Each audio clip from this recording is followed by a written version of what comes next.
ဒီနေ့တော့တတမီမီတို့ကိုတတမီမီတို့ပတ်ဝန်းကျင်မှာအလွယ်တကူတွေ့မြင်နိုင်တဲ့အကောင်လေးအကြောင်းကိုပြောပြမှာဖြစ်ပါတယ်။ဘာကောင်လေးလဲဆိုတော့ပရွက်စိတ်လေးတွေရဲ့အကြောင်းပဲဖြစ်ပါတယ်။ပရွက်စိတ်လေးတွေကိုအသေးဆုံးအလုပ်သမားတွေလို့တင်စားခေါ်ဝေါ်ကြပါတယ်တဲ့။ပရွက်စိတ်လေးတွေကသူတို့ရဲ့ခန္ဓာကိုယ်အရွယ်အစားထက်အဆ90လောက်ပိုပြီးလေးတဲ့အရာတွေကိုတည်နိုင်ပါတယ်တဲ့။ပရွက်စိတ်လေးတွေကအဖွဲလိုက်နေထိုင်တတ်တယ်။ပရွက်စိတ်တွေမှာဘယင်မအလုတ်သမားနဲ့စစ်တီဆိုပြီးတော့အလုတ်ခွဲခြားထားတဲ့အတိုင်းဝိုင်းရှိပါတယ်တဲ့။သူတို့တွေဟာအဖွဲလိုက်အလုတ်လုပ်ရတာကိုကြိုက်နှစ်သက်ကြပါတယ်တဲ့။ပရွက်စိတ်လေးတွေကလမ်းမရင်လည်းလမ်းပြန်ရှာနိုင်ပါတယ်တဲ့။ပရွက်စိတ်လေးတွေကသူတို့သွားတဲ့လမ်းကိုအနံ့ချန်ထားပြီးတော့အိမ်ပြန်လမ်းကိုရှာတတ်ပါတယ်တဲ့။လူတွေလိုလမ်းပြောင်းရင် GPS ဖွင့်စရာမလိုဘဲနဲ့အိမ်ပြန်နိုင်တဲ့ဉာဏ်ရှိပါတယ်တဲ့သူတို့မှာပရွက်စိတ်တွေကမြေအောက်မြို့တော်ကြီးတွေကိုတိဆောက်ကြတယ်တဲ့သူတို့ဟာမြေအောက်မှာအခန်းပေါင်းများစွာပါတဲ့မြေကြီးအိမ်တွေကိုဆောက်ပြီးတော့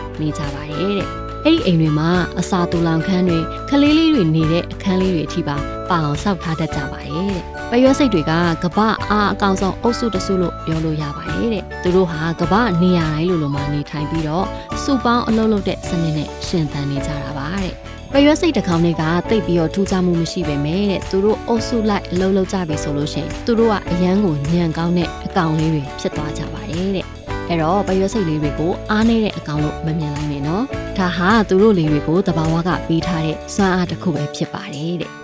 ကဲပရွက်စိတ်လေးတွေအကြောင်းကိုမိကုံးလေးတွေဖြည့်ကြည့်အောင်ပရွက်စိတ်လေးတွေကဘယ်လိုနေထိုင်ကြလဲ1တစ်ကောင်နဲ့နေတယ်2နှစ်ကောင်နဲ့နေတယ်3အုပ်စုဖွဲ့ပြီးနေထိုင်ကြတယ်